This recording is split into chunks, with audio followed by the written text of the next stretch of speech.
Welcome back to a Pokemon Unite video. Today we're going to be talking about the Theia Sky Runes, the new competitive 5v5 map that was added to Pokemon Unite at the beginning of September 2022.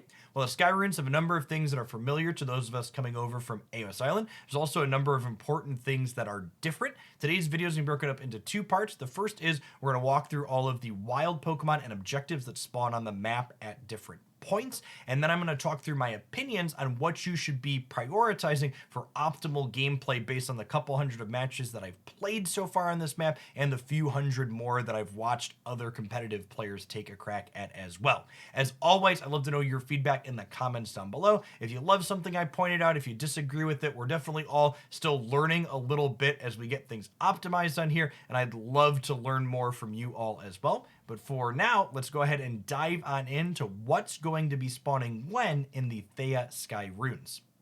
We're talking about wild Pokemon spawning. I think it's best to look at the radar in the map like this and let us easily circle some of the things that I am talking about. If you're not familiar with this radar map, that might be the reason why your Pokemon Unite win rate isn't great. All of these yellow dots highlighted here are wild Pokemon that are going to be spawning at various points. Let's go ahead and pull up our cheat sheet here so we have a good point of reference. So let's circle some wonderful things on here as we go. At the very start of the game, the lane farm pops up. That's everything in the top and bottom paths here on both sides, as well as the Zaytu that spawns initially in the center. Moving forward at 9:45, the rest of the central area, or jungle as it's often called, spawns. We get those ball toys in the back, as well as the two buff Pokemon here in the center. It's noteworthy that the buffs in the Theia Sky Runes are different than they were on Eos Island, with this bottom buff, that blue buff, being more important than ever before, offering the person that secures it 20% cooldown reduction while they retain the buff. This top red buff, still reasonable, lets you slow the thing that you're hitting and deal a little bit of extra damage, is nice. Up next at 9:40, we have the lane farm that spawns. That includes these three things in the top part of the bottom path, as well as these singular spawns left and right just under the points. As far as the top path is concerned, the 9:40 spawns are these here. This circle and this circle are three Zaytu that spawn, while this is a single ball toy in the middle. Shortly after, at the 9:20 mark, we get a single spawn in between the two walls at the top. Shortly thereafter, at 9:15, we get a single spawn between the two walls at the bottom path. Moving past that, at the 9:10 mark, and this is where the pathing can differentiate depending on what your central area person is looking to do, we get ball toys that spawn in the center area now. So all four of these end up spawning here. Some central area people look to clear some of these and then come down or up to the top path at level 6 coming out of that central area. There's also people that choose to simply skip these and get to path early to help their teammates push up or defend appropriately.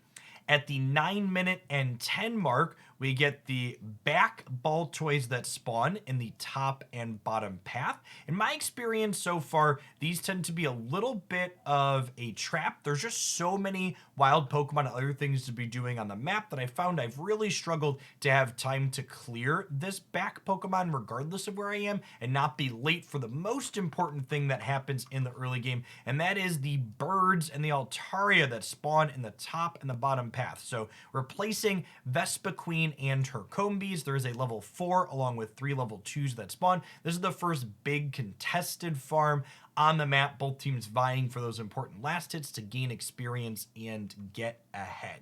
Now, the next big spawn, and this is probably the biggest difference in the Theia Sky Runes versus Eos Island, is that in the very center of the map, where the Rayquaza objective eventually spawns the 2-minute mark, we get an 8-minute spawn of that Altaria and her birds. And I really love this addition to the Sky Runes as a map. It really fills this kind of early game portion, early mid game, depending on how you look at it, where players are often looking for something to do, where players have to decide, okay, after they clear their central area for the second time, are they showing up here to push this? Are there laners coming down? In a lot of games I've seen played, all out team fights can break out at the 8-minute mark here, as both teams kind of descend upon this valuable experience, looking to get their teammates ahead. Shortly thereafter, at the 7-minute and 20-second mark, the birds in the top and bottom path will spawn yet again. Those are on a 90-second timer, so 8:50, 7:20, 5:50, etc. They keep coming up as long as both of these points are available. And then at the 7-minute mark, similar to Eos Island, the objectives spawn in both the bottom and the top path here. Now, the thing where these objectives differ from Eos Island is pretty important. So the top path is now a Regieleki, which serves a very similar goal to Rotom. When you secure the last hit on this, it starts marching towards the enemy goal zone, attacking as it goes. And if it's able to walk into that goal zone, it not only deposits 20 Eos energy itself, but it makes all your scores for a time afterwards be instantaneous. Now, this objective does differ from Rotom in a couple of ways. The first is that it can leash, which means if you attack and get Regieleki to walk far enough from where it spawned,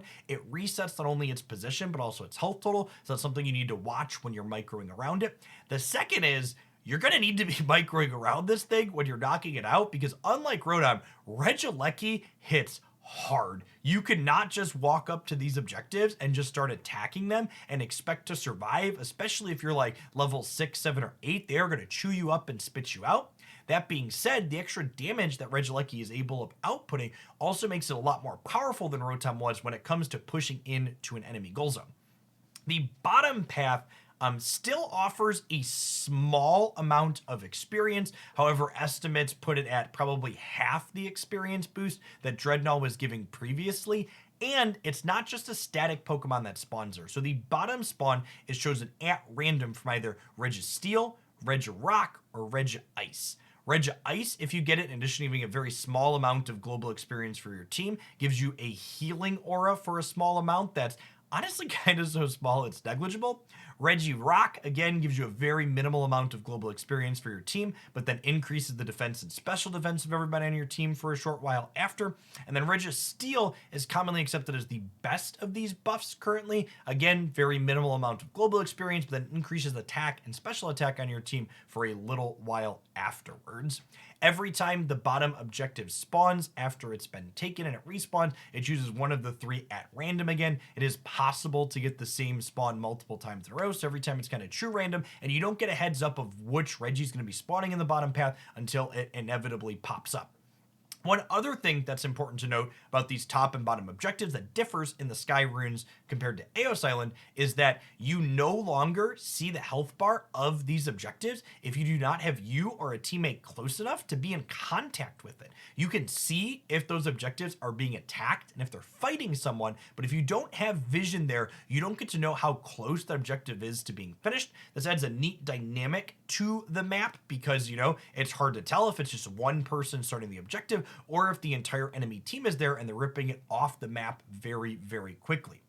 Now, couple last things to note other than the fact that a lot of these wild Pokemon respawn on 60-second timers after you knock them out or 90-second respawn timers on the Altaria and her small birds is that we still have an objective that spawns in the central area at the 2-minute mark. As opposed to Zapdos, it is a Rayquaza now.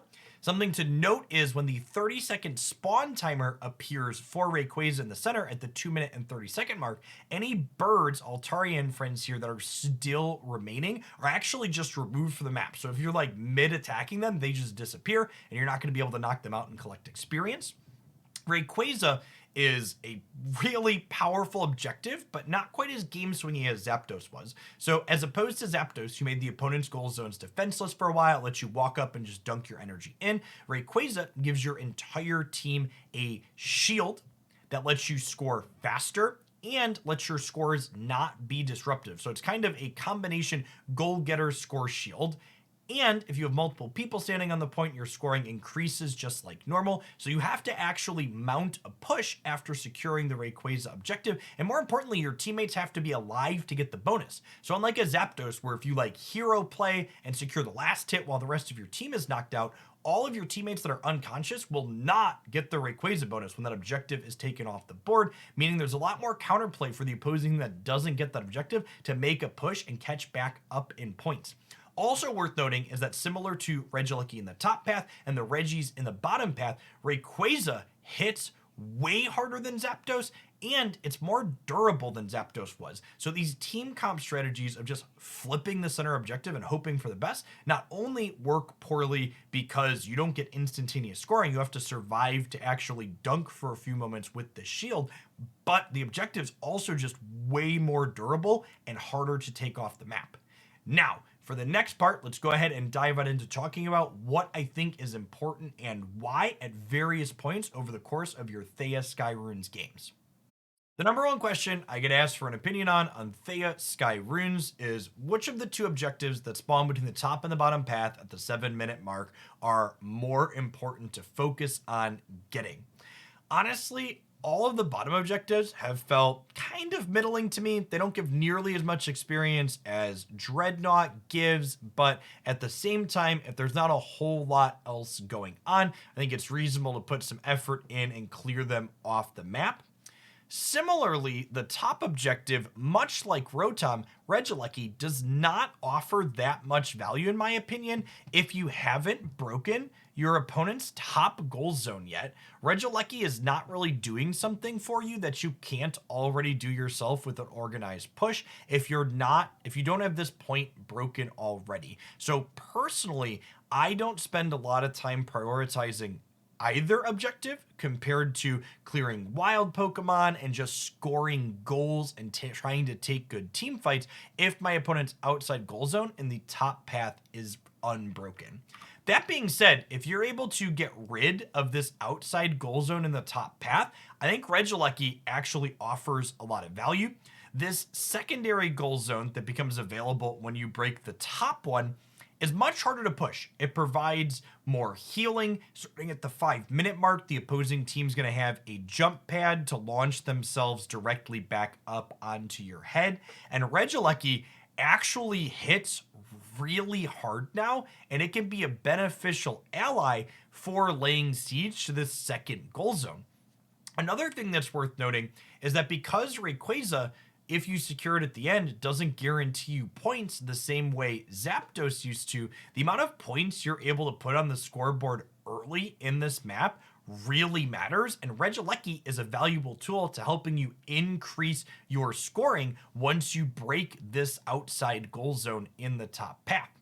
In fact, one of the things that I think that's very different in the dynamic on the Sky Runes versus Eos Island is the fact that breaking goals early really seems to be at worst neutral now, and potentially it's just straight up beneficial. So something that happens when you break goal zones, for those not familiar, is that in these back areas in the top and bottom path, when your outside goal zone gets broken, you start collecting extra wild Pokemon that spawn in the top and bottom here. And on Eos Island, this catch-up experience that spawned when you lost your outside goal zones was really valuable to the point that we saw a lot of top teams declining to break goals when they could early.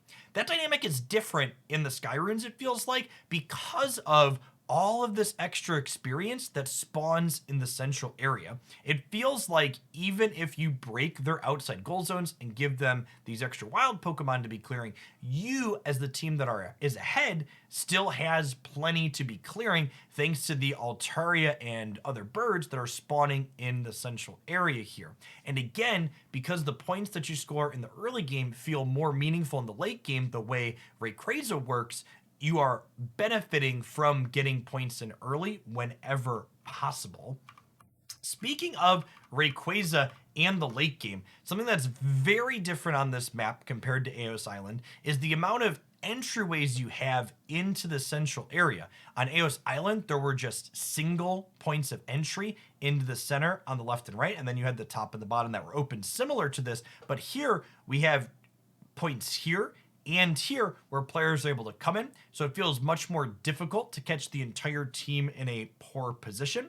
It also, because the objective is not nearly as important or powerful as it was on Eos Island, it feels like the number of big 5-on-5 team fights that happen in the central area over that final objective tend to be fewer and farther apart if they happen at all. The end game last 2 minutes really feels like it's a collection of much smaller skirmishes that really last over the course of that whole 2 minutes. Because even if you secure the Rayquaza, you're not getting nearly as large of a lead that you had with Zapdos. The games feel competitive and like there's something to be doing a lot of the time right up until the buzzer strikes. It's much easier to make up 150 or 200 point detriment than it is to try and counter score against a team that just put in 500 points after their Zapdos was secured.